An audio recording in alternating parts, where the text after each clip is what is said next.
AI chat is one of the most valuable features that you can add to your Bubble app, and it's surprisingly straightforward to set up too. So in this video, I'm going to teach you how AI chat actually works under the hood and how you can integrate it into your Bubble application within a super slick chat interface. Let's dive in. So let's start super simple here. You've got your Bubble application, and your Bubble application on its own can't do AI stuff, right? Think of this just like a shell that holds your user data and your interface. But the magic of AI, that's something that we need some external system, like perhaps Claude, OpenAI, we've got DeepSeek or Gemini, doesn't really matter. All of these models do basically the same thing, which is they take some input, right? Some message that comes from some other system, like our Bubble application. And that might be something like this, right? Doesn't really matter. And this we call a request. We make a request to the AI system, and the AI system, when it comes to processing these kind of natural language messages, we call an LLM. That's this particular type of AI system, which of course, as you may already know, stands for a large language model. And that's a specialist type of model that can take some request, some input, some message like this, and respond, right? Respond with some other kind of message. So this would be here, the response. Now, for us to actually have a conversation with an LLM in kind of a way that's useful for the context of our application, we have to go one step further than this. So if this, as before, is an interaction where we've got a request and a response, I've just simplified what it looks like here. Our request, our message to the LLM might be something like this, and they might give us back some response like this. But what we can actually do is add a very specific type of information to our request in order to influence the behavior of the LLM. And that is something that we call a system prompt. And the system prompt can be anything, right? This is where you can add your secret sauce, so to speak. If you've got a framework for analyzing your users' business ideas, you would put that in here. If you've got some special proprietary information, a data set that you want your AI to draw from when it responds to your users, you could put that here in your system prompt. And you could combine these things or just replace these things with a system prompt that influences the way that the LLM responds, the behavior. So, here's a trivial example saying, hey, you are Homer Simpson. Well, then this is going to change the response that we get from the AI. The system prompt that we're sending to the LLM is you are Homer Simpson. This is then the question, the input message that we're sending. And it's going to mean that we get a totally different response from the AI. Now, for us to actually have a conversation with an AI that goes back and forth, we handle it as follows. We actually take the response that the AI gave us in their last message. We make it part of the subsequent request. So this is now a new request that we are constructing. And we just append our next question onto it. And what we end up having here is a sequence of messages that are marked as either coming from the user or coming from, in AI speak, the assistant. So in this scenario, this is the new request that we are sending to the LLM. We are sending the entire previous message history to the AI. And what it essentially does then is it fills in the next message, right? So you can think of this LLM as all it's doing is basically a very smart autocomplete. I don't know if you've ever played that game like on school camp or something where everybody in the group takes turns adding a certain piece to a story. Like one person might say, the bird flew into the window, and the next person might say, And then grandfather came to rescue it. And the next person would say, and grandmother decided she wanted to keep it as a pet. And what you end up with is this sort of like assimilation of all these creative ideas that different people have added. Well, the AI essentially being the last person who's appending their segment to the story, if you will, right? The AI is filling in the blank here of what the next message is going to be. So in the case of this example here, where we're saying, you are Homer Simpson as the prompt, and then we're passing in this previous message history, right? It might fill in the last message as follows, right? And this message here, saying because they're round, it's making reference to a prior message in the history, right? It has in this method a memory of the messages that have happened before. So this is conceptually all we're doing when we're setting up this kind of chat feature in our application. But there's one other small detail that I just want to layer in here before we see how we actually implement this in practice. And that is, if you recall our visualization before where we had our bubble application, right? This is the tool that we're going to be using to build our web application. And our bubble application is going to make these requests, right? Have this integration, as we call it, with some AI system like OpenAI or Gemini. Well, all of these different LLM providers, they all work more or less the same way, but they all have sort of their own slightly unique way that they want to be communicated with. And that can sometimes be a bit of a challenge for us developers because, Gemini might have just released some new model that performs very well and very cheap for certain use cases. And we want to start using that in our application rather than OpenAI, or maybe DeepSeek has released some new model as well that we want to use. And so rather than us having to figure out how we individually connect to all these different models, we have to essentially set up an integration with all these different providers. What we're going to do instead is we're just going to set up a single integration with a tool called OpenRouter. And I'm glad that its logo are these two arrows because that's very helpful for my visualization here.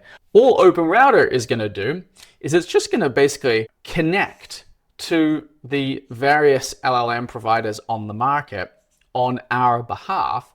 And it's going to make it very easy for us to swap out different models should we wish down the line. We're just going to set up a single integration with OpenRouter, which is going to relay our request, relay our message thread to one of these providers, which in turn, let's say that we're going to be using, in this case, OpenAI, right? OpenAI is then going to return a response back to OpenRouter, who in turn is going to relay it on back to our bubble application.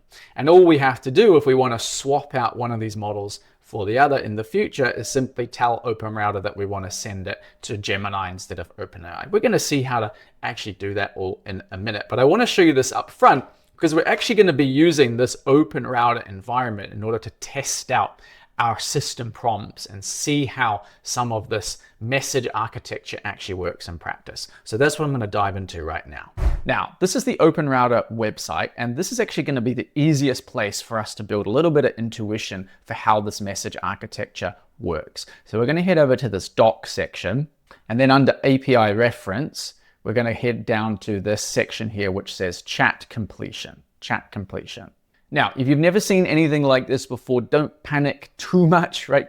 What we're looking at here is just the instruction manual that OpenRouter is giving us to tell us how to use it, right? Just like when you buy a new washing machine, it's got some instruction manual that tells you what all the different buttons and all the different settings are. That's all that this is. Now, technically, this type of documentation is called API documentation. That stands for Application Programming Interface. Don't get too hung up on the details right now. This is just a unified, standardized way that services, systems out on the web, products out on the web have agreed to structure their instruction manuals so that no matter what service that we want to talk to, we can very easily make sense of it. So this chat completion is a particular service, a particular method, as it's called, a lever, a button, if you will, going back to our washing machine analogy. It's a button that OpenRouter allows us to push, right?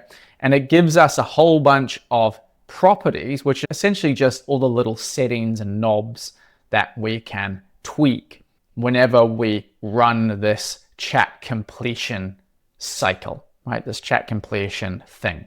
And all I want us to do here is I want us to hit try it, okay? This is going to really allow us to test this out. Now, the first thing that it's going to ask us to do is add in a bearer token. All that is a little ID tag that tells OpenRouter who we are, so that when we make a request to them, they can bill it to our account essentially. So I'm going to log in, and under my API key section here, I can create a new key.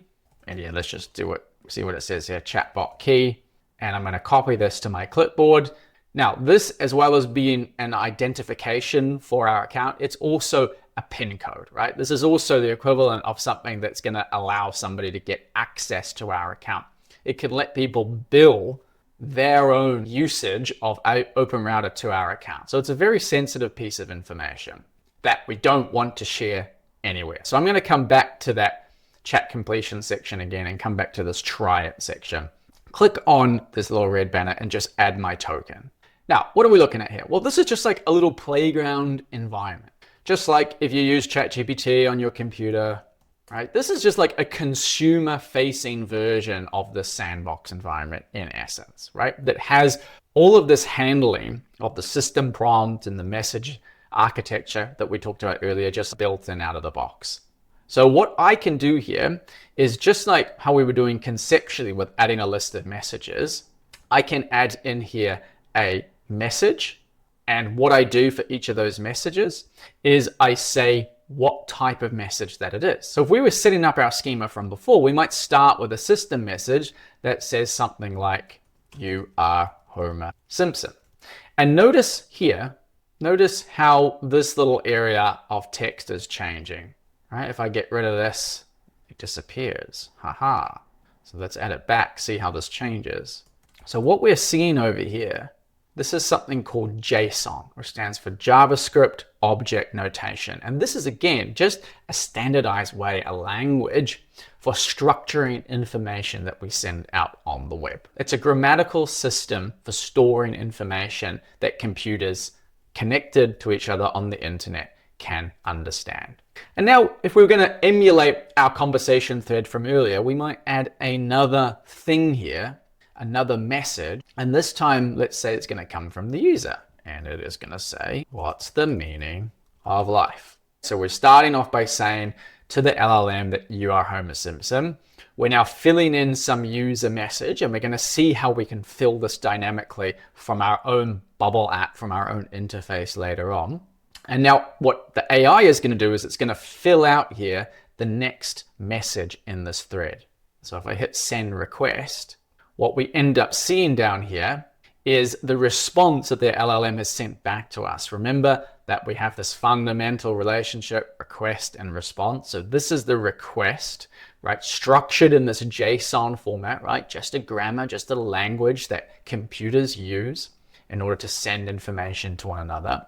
And this is the response that the AI has given back to us, again, within this JSON format. And so we can see this a little bit easier. This is something that you can do too. You can just copy this.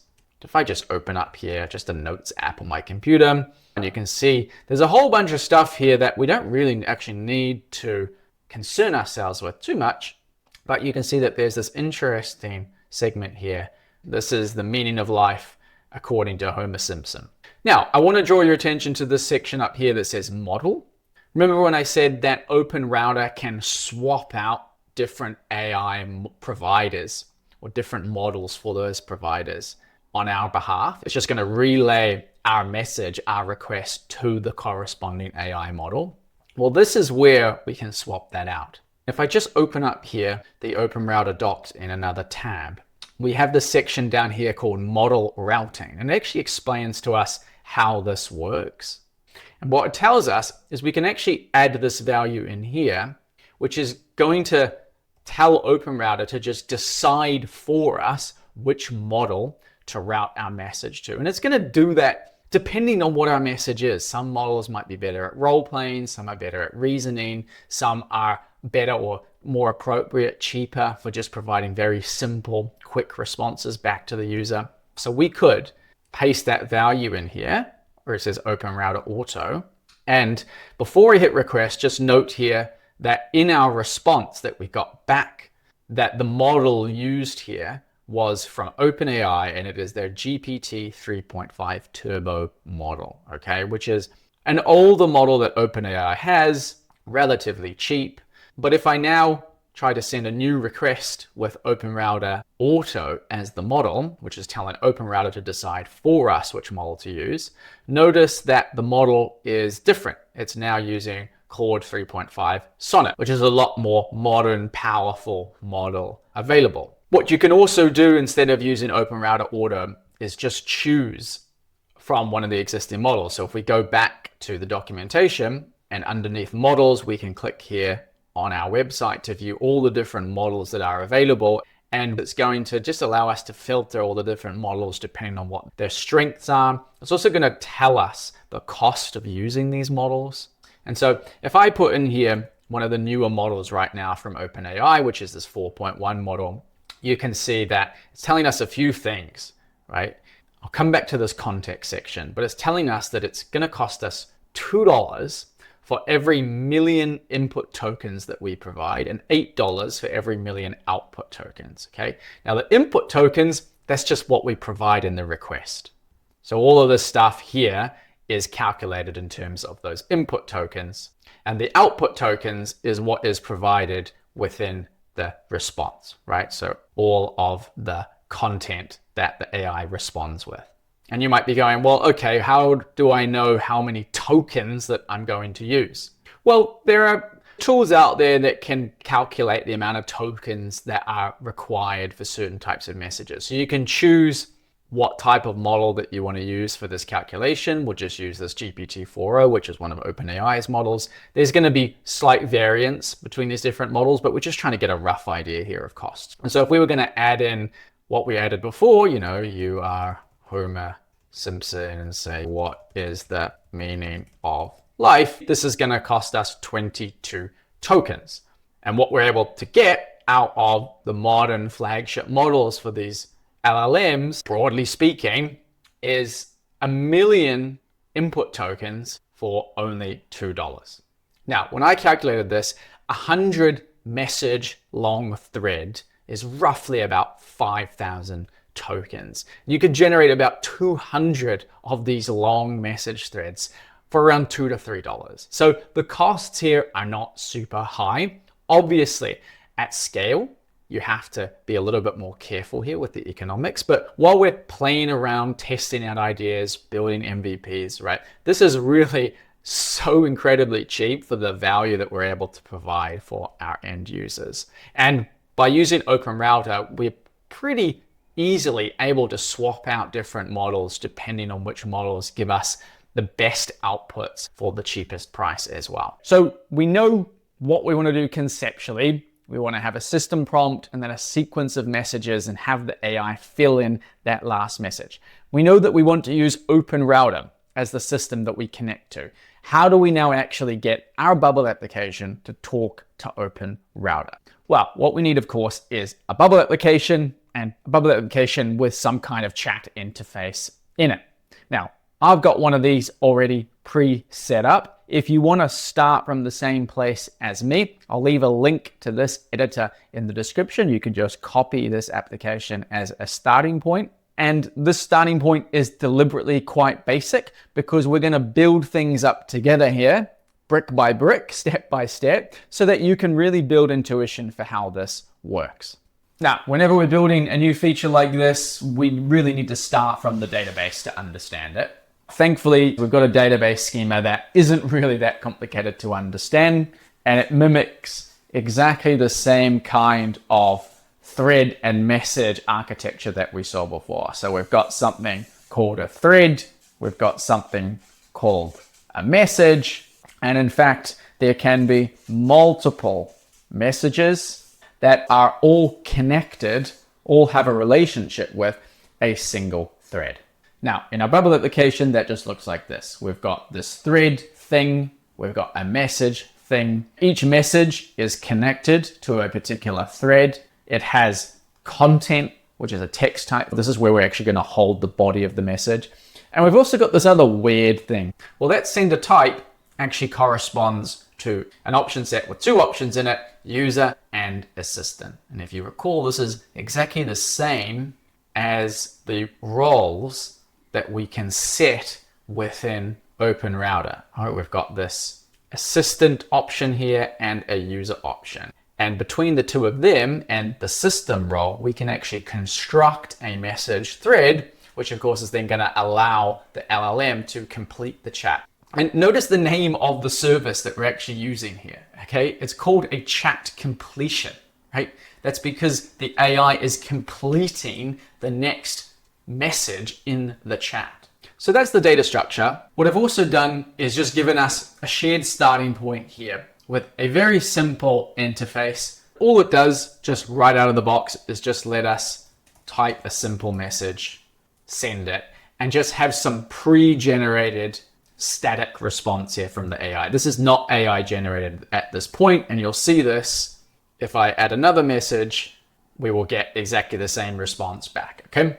So this is just a simple starting point where we can layer in the AI functionality. And how this works is we have a repeating group that is showing all of our messages, and it's simply doing a search for messages that are all connected to the same thread.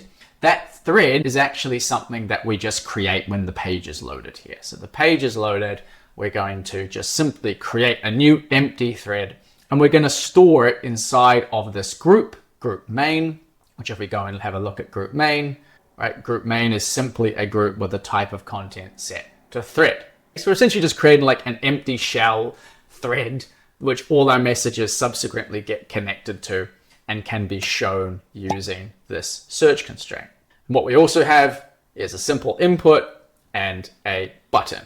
When the button is clicked, we've got a workflow that does a few simple things. Don't worry if this is looking overwhelming. We're going to take this one step at a time. We're going to first create a new message, and that message that we're creating is going to be tied, of course, to a user. Then we're going to save whatever the user types into this input box here, and of course, attach the message to the shared thread. I've got this pause in here just for effect. We're going to remove this very shortly, and then we're going to create another message, and this is just a placeholder message here, which is coming from the AI. So it's now of type assistant.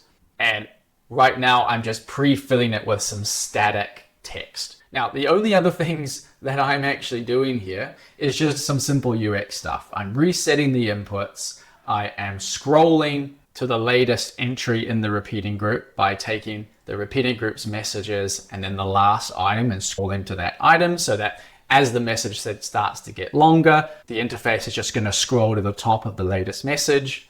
I'm setting focus back to the input element, and I'm actually setting this loading custom state on group main at the beginning of this workflow to yes, and I'm setting it at the end of this workflow to no. And the only reason that I'm doing that is so that we can have this nice little loading indicator appear temporarily on the page, because if we go and we look inside of our repeating group, we've got some subgroups here, and each of these have their own conditional visibility depending on, one, if it's the user message, then we're going to show the user message.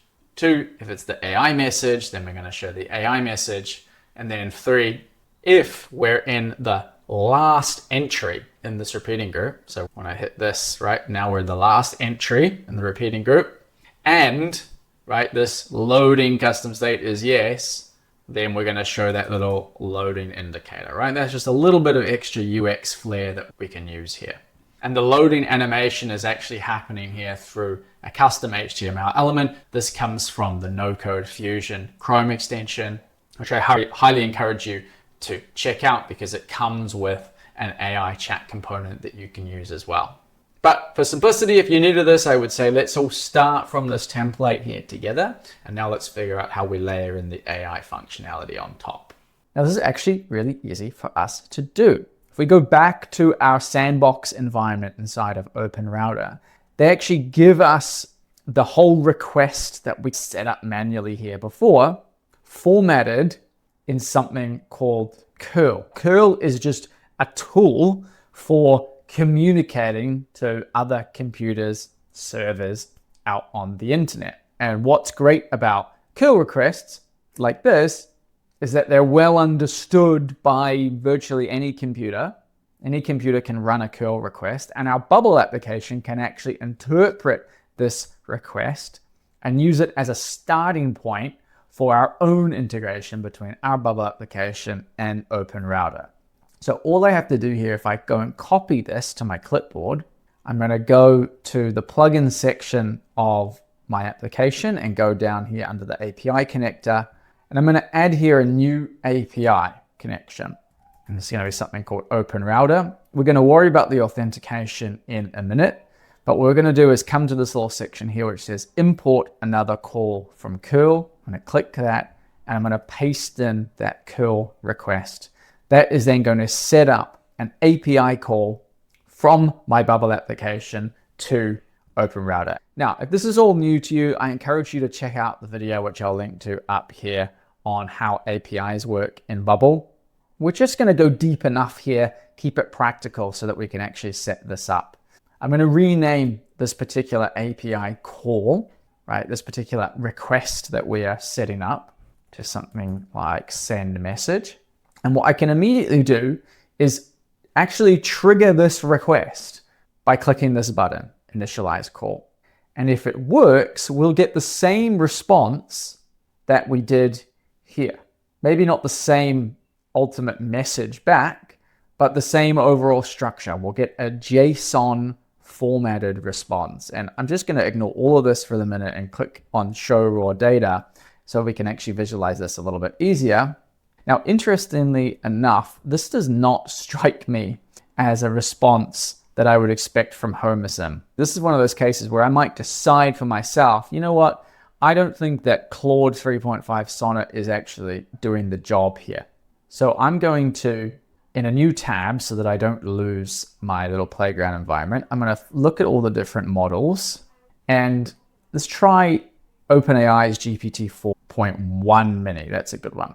This is a new, relatively new model, inexpensive as well. So I'm going to copy that to the clipboard and we can just test out how the model responds based on certain parameters here. And you can see here, yeah, it's giving us a little bit better of a response. And you can see that here where it says model, I can actually swap this out and reinitialize this call. And this is exactly the same thing as hitting send request from inside the sandbox, only we're doing it within the context of our Bubble application here. And if I go and show raw data, you can see, yeah, here we go. And what I can always do inside of these API calls is do these little symbols here and then add some kind of label like this, which now within the interface here for the API connector, I can now more easily manage this parameter, right? If I decide actually later on, I want to use 4.1 nano, which is even cheaper, right? Then I can just go right in and just paste that in here and things will work. Now, in terms of this API key, which we also set up here, all right? If you remember, this is like a PIN code and a driver's license ID kind of all in one. It tells OpenRouter or any system that uses this API key security, one, who we are, and two, what we are allowed to do. And inside of the API connector in Bubble, we don't usually want to be using these keys like this inside of this headers section. So I'm actually just going to copy it and delete this altogether. Bubble has a little bug at the moment where when you delete the first header after importing from curl, it just stays there empty. So we'll just ignore that. And we're going to actually come up here and define our authentication, which is telling OpenRouter or any system who we are. And we're going to actually change this to private key in header. And I'm just going to add in here that same value. And we can test if this is working by reinitializing. If it doesn't work, you'll get an error here saying that your API key is invalid. But for us, we're all good at this point. And what's nice about this is that if we want to use a different API key for our test Bubble application and our production or live Bubble application, we can use two different keys here and Bubble will automatically use the corresponding key depending on which environment this API call is being used from. And this is also secure by default if we handle the keys or use the keys in this section rather than in this headers section. So that's all fine and well. The last thing that we want to do here is change this to be an action, because we are going to be making this request to OpenRouter from within a workflow action rather than as a dynamic data source. So now that we've got this basic integration set up in the API connector, we want to do two things. We want to save the response that we get from the LLM into our Bubble applications so we can display it out within this chat thread. And then two, as a second step, we want to take the last response that the AI gave us, append it to our message thread, right? And then send that message thread off whenever a subsequent message is sent here within our chat thread. So let's deal with those one step at a time. First of all, now that this send message API call is set up as an action, we have access to it inside of our workflow tab. So what I'm going to do is right after this create a message action for the user message, which is just going to be created based on whatever the user types into here, right? We now want to send that message off to OpenAI. So what I'm going to do is I'm going to access the action that we just set up, which will be under plugins, and there it is, OpenRouter send message. And right now, this action is going to do exactly the same thing as when we hit initialize call here. And I can prove that to you inside of a subsequent action where we're creating the AI message. If inside of this content here, we instead set this to be the value that we get back from the AI, and I can access that if I go result of step 3, which is that API call to OpenRouter. So this is the request, and what we have access to here is the response. And there's a whole bunch of different things that we get access to here. And if we go back to the API connector, this is usually the easiest way to make sense of this. After we've initialized, we've got access to this thing here, which says manually enter API response. It also just means you can inspect the structure of the data in the response.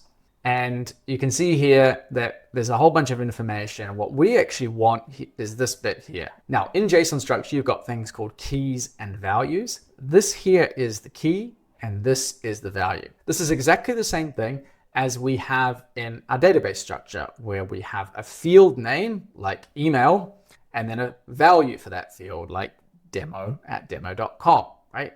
So if we go and we manually look at what the response looks like here, we can see that the key name is content. So that's the thing that we have to find. But content itself is nested inside of a thing called a message. So in JSON structure, you can have groupings of information. This is just like a data type can be a grouping of different fields. And those groupings we call an object. So we've got this message object with this content field.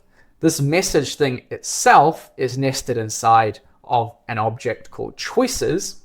And choices is actually a list of things. And we know that in JSON because we've got this square bracket here. And somewhere down below, we'll have another square bracket, which we'll call the closing square bracket. This one is the opening square bracket. And everything in between is a list of things. I don't want you to get too hung up on this if you're not familiar with it. Again, check out my video on APIs if you want to dig into more of how this works. But all we need to know here is that there's going to be a list of choices, and we just want to grab the first entry, the first and only entry inside of this list of choices, look inside of the message thing, the message object, and then pull out the value for this content field. And we can do that if we go back into the workflow here. Let's figure out how we can do it. And by the way, I'm just nesting everything here inside of an arbitrary text, so I've got a slightly bigger area to work in here. But this is just the same thing as if I went result of step 3, right? It's exactly the same thing. And in fact, why don't I just do that to keep it simple? So here's our choices thing. Now this is a list. And as such, when we click it, it's going to show up like a list, right? Just like a list of things in a repeating group. This particular list, as we just saw in that JSON structure for the response, only has one item in it. So we're going to grab the first item. And then we have this thing called message content, right? So Bubble is just appending those things together as one data point that we can access, which is the message content, which is going to correspond to this here. And now what I'm also going to do is just remove this pause action, which I just had in there just for demonstration purposes while we're setting things up. So I'm going to delete that. And let's see how this works. I might say that same question that we asked before, and I can actually command or control click in order to hit enter here, and we get the answer that we would expect, and that's come from the AI model. But now, what if I ask something else? Well, notice here, we're still getting an answer about the meaning of life. And that's because you might have picked up in the API call that we're making, the send message request to OpenRouter, we actually have hard coded this static question value, where what we actually want to do is populate this dynamically with whatever the user types in here. And to do that within the context of the API connector, we replace the content here that we want to populate from a dynamic data source like an input, and we just use these greater than or less than, and we do something like this, right? And we also have to make sure that we untick this as private, which is going to let us populate this from within a workflow action. So notice here how we now have the ability to add a user message, and I can actually feed this from the value of our input, right? This here, of course, being our input message. And then the last thing that we have to do, and this is specific to JSON syntax, is that each of the values here that we provide as the value for a key, like role being user, content being this user message, when we provide text, we have to make sure that we wrap the value in quotation marks. And you notice here how we're not doing that for this user message, and that's actually quite deliberate. And that's because what we're going to do is at the end of this expression here, we're going to hit more, and we're actually going to use this operator called formatted as JSON safe. What that's going to do is just given a text string, it's going to wrap it in those quotation marks, and it's also going to escape any characters that can't be included in JSON or that will break the JSON structure. And what I mean by that, I can just show you with ChatGPT. Give me some examples of characters that need to be escaped in JSON and show how they are escaped. And you can see here's an example where within the JSON structure, we actually have some text that we want to appear in quotation marks. But those quotation marks normally would mean the start or the end of the key value. Okay, so to tell some system that, hey, this isn't the end of the JSON structure, this is just a quotation mark that is included within the value for a key, we have to escape it by using this / character. Okay, so what this means now, if we try to run this again, is if I say, what's your wife's name? We should get a response that's actually relevant to the question that was asked. And if we look in our database here, we'll probably see that, yeah, we've got some messages here, just saved like we would have expected. But what we don't have is any kind of history. And I can show you that is if I say, I want you to remember the word banana, and then I just ask some other kind of random question, what's your dog's name? We get another message, so it seems like we're having a back and forth that makes sense going on here. However, if I now try to ask it, what was the word that I asked you to remember? Notice how the AI seems to have no memory of what came before. And that's because, if you recall, when we send a message within our request to the LLM model, remember the word banana, right? It might come back with some response. But this message, this request, is a standalone thing. It has no knowledge of the requests that have gone prior to it. So when we send a new request, we essentially just wipe the slate clean, and we have to fill this request out again. So we might have the same system prompt in a subsequent message in message number 2, but if we ask a question without including the prior message history, well, then the model is just going to respond to that request in its entirety, right? It has no knowledge of any prior requests. The only way that we give it a memory is by essentially telling it everything that's happened prior. It's as if you're talking to somebody who has permanent and immediate amnesia about everything that's gone forward. Every time that you talk to them, you have to remind them who they are and what you talked about prior. So if we wanted this conversation to work, we could ask them or instruct them to remember the word banana. And they might come back with some response, right? We then include this response in our next request, right? And remember that we're now creating a sequence of messages, some of them coming from the user, some of them coming from the AI, which we call an assistant within this request. And then if we add another message from the user, well, remember that the AI is now just going to try and fill in the next message in this thread, right? It's completing or appending its best guess at what the next message in this thread is going to be. And so it might guess that word, of course, is banana. So how do we set this up within our bubble app? Well, let's go back to the sandbox environment for a second here. And it's going to actually tell us how OpenRouter wants or expects us to send this in a little bit more of an intuitive way. And I just want to show you something. If I come in here and I add in another assistant message, and let's say that I'm now making up the thread. So, I'm going to ask what's the meaning of life. The assistant's going to come back with donuts. And then I might say, what do you like about them? Okay, and we want the assistant to fill in the next message. Well, look at the request that it has populated here for us. And in particular, I want us to focus on this messages section here. In fact, what I'm going to do is I'm actually just going to copy them. See, for this opening curly brace, that just signifies the start of this JSON request.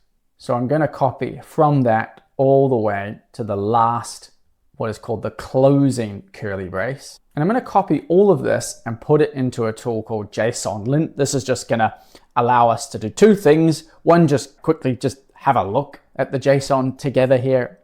And also, if I hit validate JSON, that's going to tell us if there's any errors, essentially any grammatical errors in this JSON request that's going to prevent OpenRouter from understanding, reading it correctly, what we call parsing the JSON correctly. And you can see there's actually one invalid thing here. It's actually this /, which in conventional JSON is not accepted. So I'm going to just remove that completely. OpenRouter has given us that character as the escape character for the apostrophe, but it should actually be a /. That's like a weird detail that we can just ignore for right now. What's more important is just the structure, right? Just notice what we have here. Remember that when we have a square bracket like this in JSON, what that means is the start of a list of things, what we call in JSON an array, right? And the closing bracket means that this is the end of the list. So everything in between these square brackets are entries in a list. Just like in Bubble, you've got a list of things in a repeating group, right? This is just a list of messages in JSON speak, right? In the JSON language. And you can see that for each message, it's got this really simple structure, right? We've got the content in one key, and we've got the type of message or the messenger role in another value. And what the LLM, the AI model, is going to do is it's just going to fill in here the next message. It's going to make its guess as to what the next message in this array is. If I'm just pretending to be the AI here, it's just going to give me its best guess at what this message is going to be. I like them because they are round, right? Whatever, what have you. I think you get the picture. Now, what this means for our purposes is that if we want to feed the entire prior history of a conversation to that LLM, what we essentially need to do is we need to take all of the existing messages in a thread, taking all of the previous messages belonging to the same thread from our database. And then for each one, we need to format it in this JSON structure. We need to take the content for that message and we need to store it in this content section of the JSON, and then the role, the user who sent that. If it was a user, we put user, and if it was the AI who provided that message, then we put the role as the assistant. So let's see how we do that in Bubble, and I think this is all going to start to click into place for you. What I'm going to do so we can build some intuition for this right out of the gate, is I'm going to make sure that my AI chat page here is actually a row layout. And I'm going to put a text element inside. So the text element is just going to be sitting next to our repeating group here. And just so we can see it a little easier, I'll just give it a little bit of margin on both sides. And all I'm going to do with this text element is I'm going to try to see, can I take all of the messages that have been sent that are in a thread, and can I format them like this? Because if we can do that, then the next step would be to take that JSON formatting of all of the prior messages and inject that, so to speak, in the next request that we send to the LLM. So how we do this in Bubble is we use this awesome dynamic expression, which starts from a list of things, in our case, the list of messages, which we're just going to extract from the repeating group itself. So we're going to take the list of messages, and then we're going to use this operator called format as text. And what this allows us to do is basically for each entry in this list, we can say something. So we could do something like this. I could just take this message's content, and I could, underneath that, I could put this message's unique ID, just for the sake of argument. And then the delimiter is what character is in between each of these. For example, a comma, and then maybe I'll add a couple of line breaks as well so that we can easily see where one message ends and the next begins. So I can say something like, how are you? And notice here how in the first message, we've got the content, then the unique ID. Second message, we've got the content and then the unique ID. And of course, as we add subsequent messages, they're going to be reflected in that same format. So what we're essentially doing here, when we say format as text, is we're defining a template structure for the content in that entry. So it's the same thing in a way as when we have a repeating group cell, we define kind of the template look in the first cell of that repeating group, and that appearance then duplicates itself for every entry. It's kind of the same thing here, only that we're just defining the structure of the text that's going to appear. And that's going to allow us to do something quite interesting. Because if I just take one of these values here, and if I right click here, clear this all out, let's make sure I get rid of all my line breaks. So we've just got a comma remaining, and I paste this in here. Well, now what I can do is I can fill this in with dynamic content. So for the content, right, I'm going to get rid of everything, including the quotation marks. And I'm going to say this message is content. And then we have to remember to format it as JSON safe, since we are going to be using this as JSON when we send this eventually to OpenRouter. And then the role, well, remember that each message is actually associated with a message sender type, which is either going to be a user or an assistant. So depending on the sender type for a message, we're going to populate this role value either with user or with assistant. And we can of course do that, if I go back into this format as text, by taking this value here and replacing this with this message's sender type, which is of course an option set that has this display value that we can use. And so if we go and test this, and they say, how are you? Well, notice here how we've already got a little bit of a JSON structure appearing. Now it's not looking super clean to me right now, and that's just because we've got all of this kind of weird extra space going on. We could clean this up a little bit. You could ask ChatGPT to do this for you too, but since I've got dynamic content in there, I don't want to mess with it too much. And then let's maybe add a line break after that. Okay, and now see what's happening.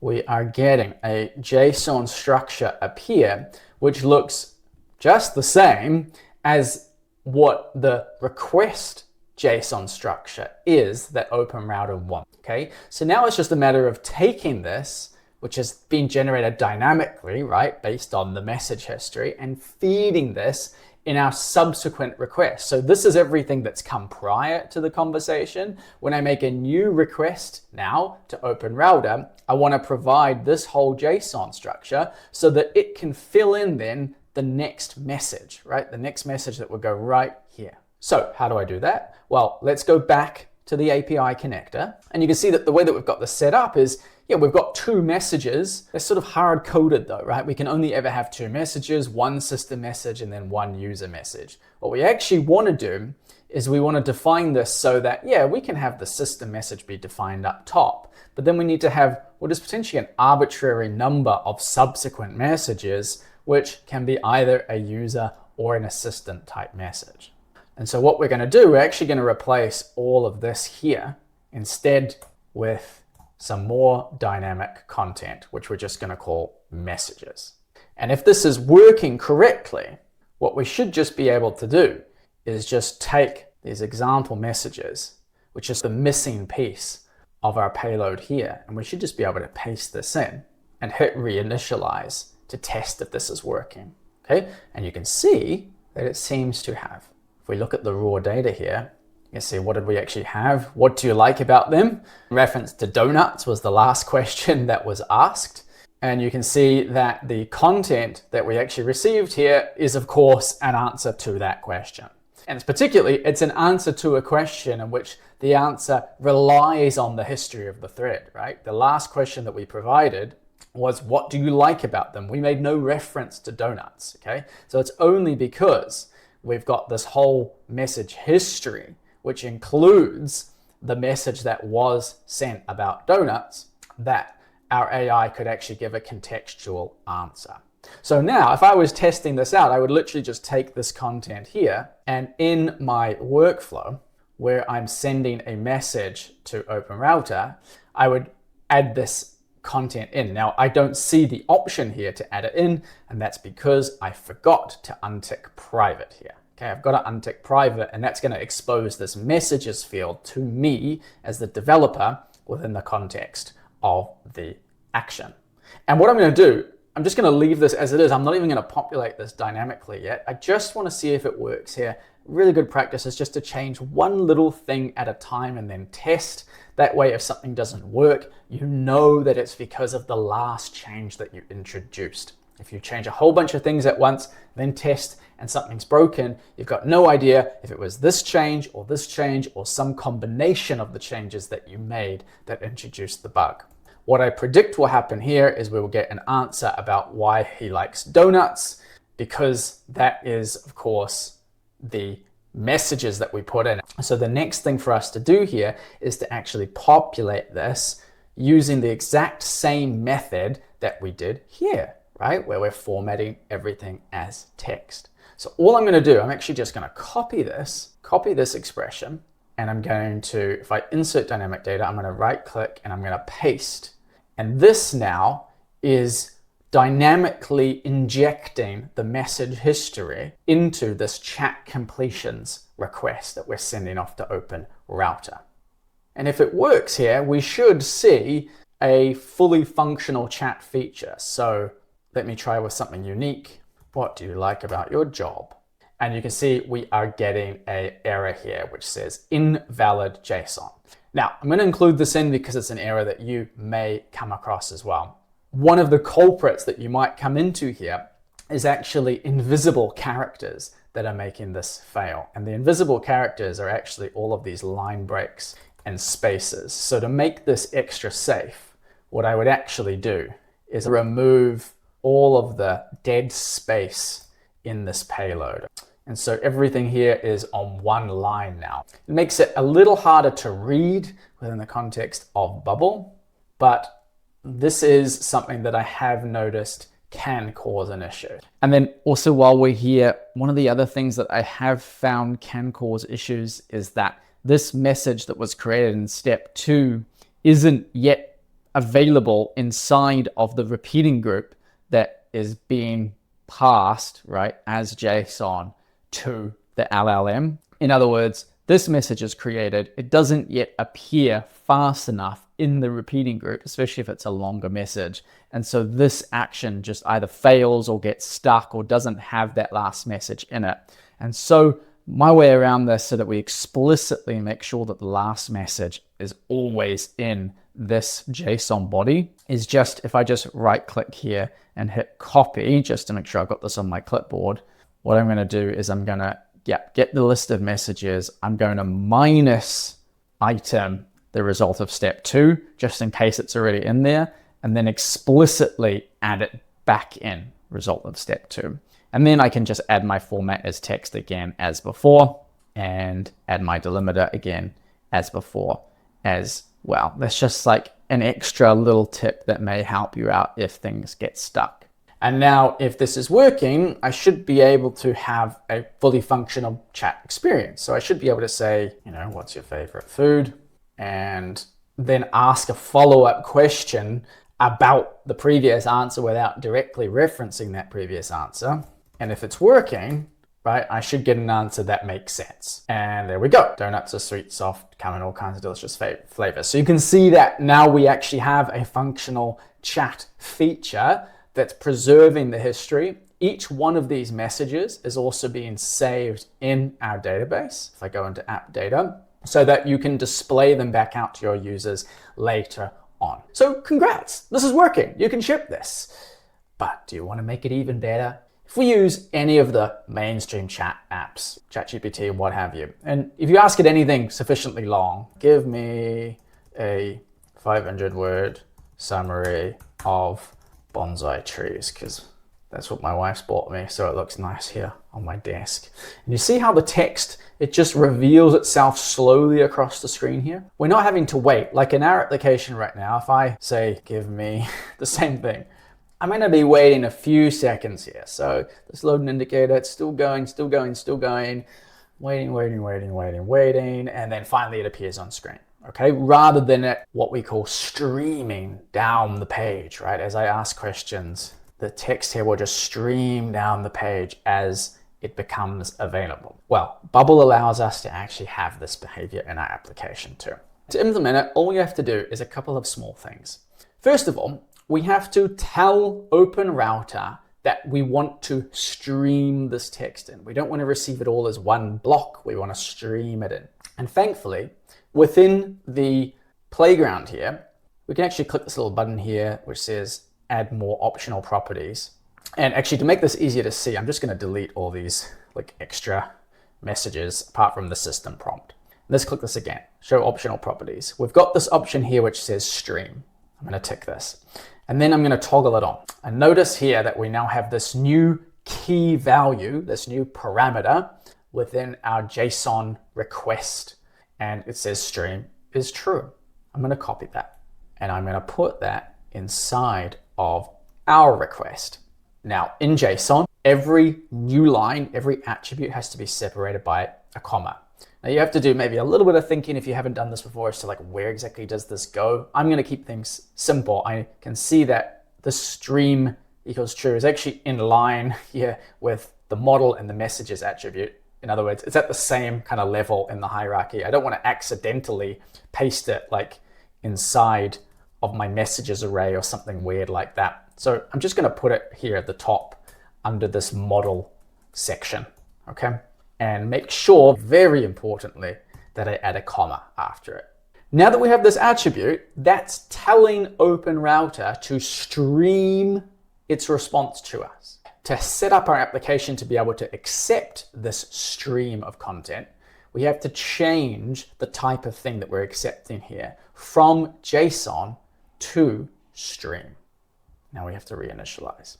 And this may take a couple of seconds. And then we get this kind of new initialization structure here. This is all a little bit cryptic, but basically we just need to open up this object. We need to find the section that responds to our content. So it looks like this guy here. And then we just click on this little cog and we say push to text string, right? We don't need to worry about any of this other stuff. We just want the content. So I'm gonna now hit save. Now, if we go back onto our page, this text, which we were using before to just show as an example of what our JSON request body would look like, has served its purpose. So let's repurpose it now.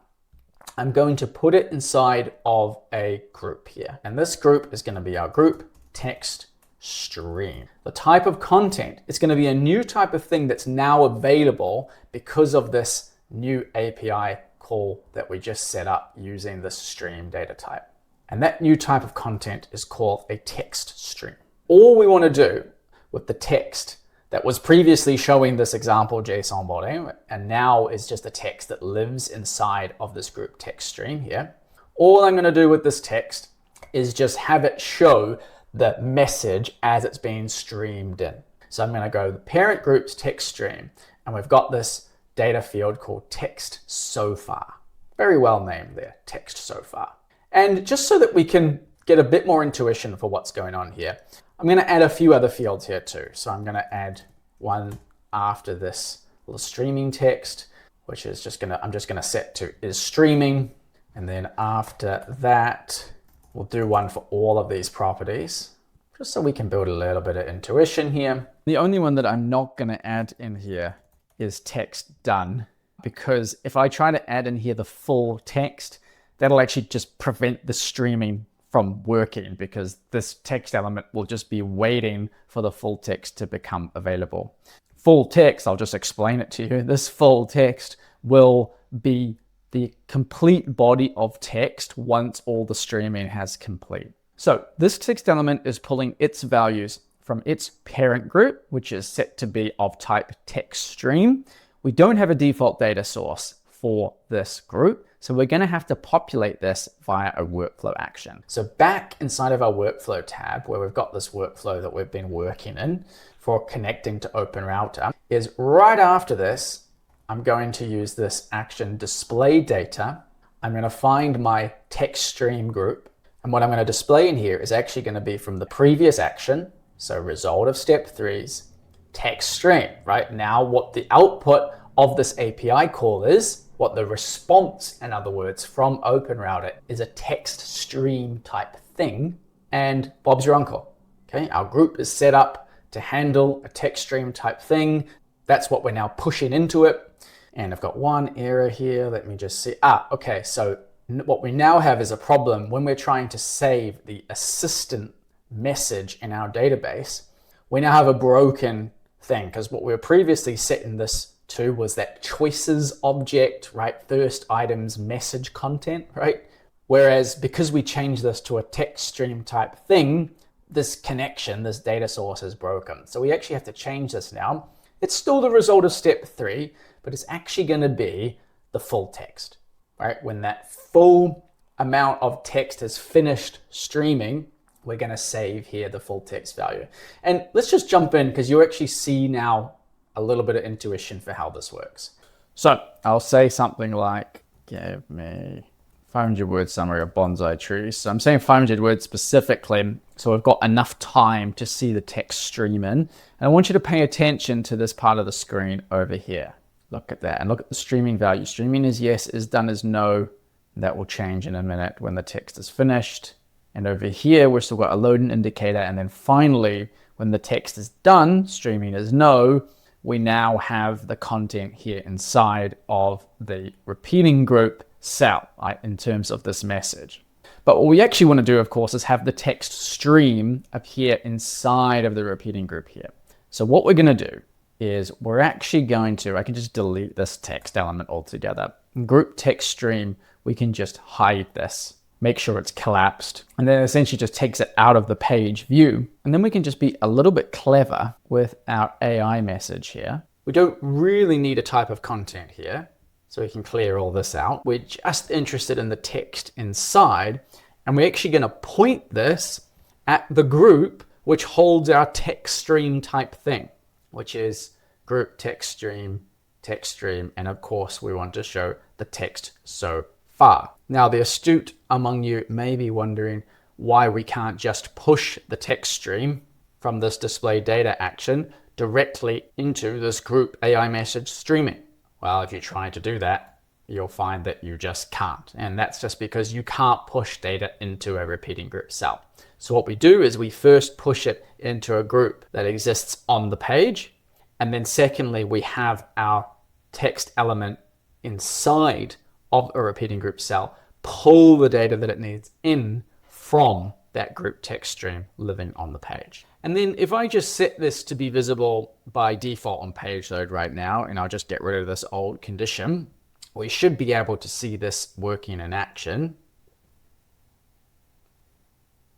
Okay, and that works very well. Although you could see that it started streaming and it looked really cool, but then when the message was complete, we just basically had a duplicate. So to fix that, we need to add some kind of condition here to this text element. And the condition needs to be, well, one, are we streaming or not? If it's streaming, then I want it to be visible, naturally. And we'll turn off this default visibility condition. So it only becomes visible when we're streaming. So if we try this out again, we see that it's appearing nicely. We can probably get rid of the loading indicator. And then, the message is complete. Things look normal. What if I add in another message though? Well, you see that it's appearing in two places. And that's, of course, because what we also want to say is that it's only visible if we're in the last entry in that repeating group, right? We don't want it to appear in any cells that are higher up in the thread.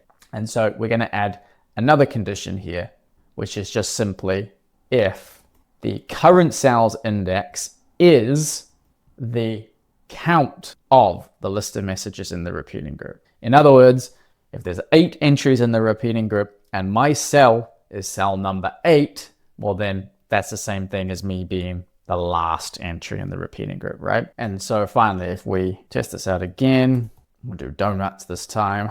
We see that there is some wisdom being streamed in on donuts. And let's ask for something new. And we see that, yeah, the new text is streaming underneath. Nothing else is streaming up the top. So that's all working fine. Oh, and I almost forgot. There's one really important detail that you need to know here. When you set up your system prompt like this, okay, make sure that you put that inside of some dynamic value as well. And here's where you can add whatever your system prompt is, right? This can be a paragraph, a page, like a small pamphlet, depending on what the context window is. That's the amount of tokens that you can use in an input. And these days, these are really large. These new models like 4.1 can have 1 million tokens, which is something like 4 versions of War and Peace back to back, which is like a 1,200 page book. So you'll be okay with your little framework for how to do X, Y, and Z in your industry. But your system prompt, that is your secret sauce. You don't want that being leaked out to people who shouldn't have access to it. So what you want to do is put it here inside of the system prompt, right? You are an expert in this X, Y, Z framework, whatever it is, right? And just make sure that you're ticking private here. If you don't tick private here, what you may want to do if you are determining your system prompt dynamically, right? Maybe your users themselves are configuring the behavior for the AI assistants that they're talking to. If they wanted to generate their own characters, let's say, to role play with, this would be a good place to put this in. But if you do this, then just know that any user with even a basic understanding of web development can go in here into DevTools and they can find your system prompt. So if your system prompt is really like your secret sauce, right? This is the thing that you're using to configure an AI that nobody else has. That's obviously like a business trade secret. So I would tick private here. And that, my friends, is AI chat. If you want to learn how to extract data from PDFs using AI, I've got a video for you over here. Otherwise, happy bubbling.